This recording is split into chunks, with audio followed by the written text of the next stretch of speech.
So guys, I just want to do a quick little video that might help you guys out.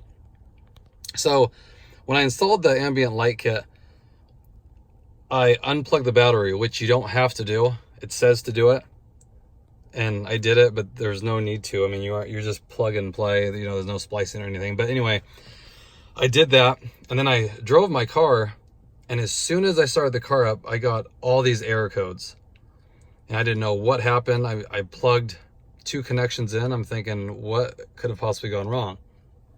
So I wish I took a screenshot at least of like all the error codes that were on the screen here, all across here. It said like brake failure, power steering failure, everything you can think of.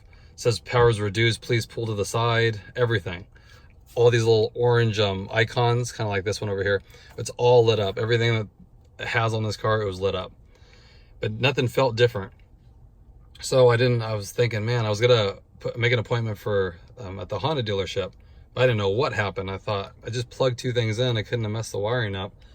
So what I realized is, and you guys might have already run into this, but I thought to share it with you just in case you haven't and you might in the future, that if you ever undo your battery for any period of time, when you go to hook it back up, you're gonna get tons of error codes all across here.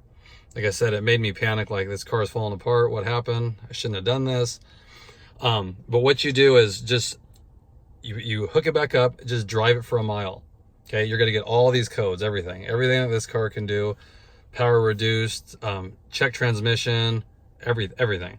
Drive it for a mile, pull to the side or at your house, whatever you need to do, turn the car off, just like you normally do, and crank it back up, and it'll clear all those codes.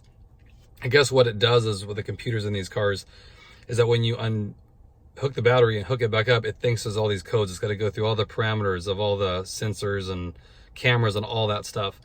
And you could drive it for 50 miles and it'll always show those codes, and every like 2 minutes they were just beeping, and it was crazy. The only time it resets is when you shut the engine off. Then when it reboots or restarts, when the car restarts, it knows that there's no problems.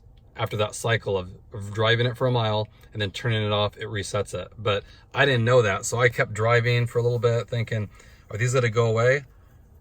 And then I realized, well, let me shut it off. And so when I shut it off, it cleared it. And then I researched it online and found that's the way Honda does it now. Is before you could drive it if you had a sensor, and if it was a faulty one, it would go away by itself. Well, now you have to drive it for, they say, a mile. I don't know if that's accurate or not, but that's what I've heard. A mile, and then you have to shut it off. That's the key. And then it clears the system, and then it reboots again. And then if it stays on anything, then there is an issue. So just FYI, just in case you guys are doing tunes or anything where you're disconnecting the battery, thought to share it so you guys don't panic like I did and go to the Honda dealer and waste time, and they'll probably try to charge you for whatever reason. But hope that helps you guys. Like I said, I did not know that, so we learn something new all the time. Hope everyone's doing good. Appreciate it. Like and subscribe as always. I'll see you guys in a couple days. I'll post another video. Thanks, guys.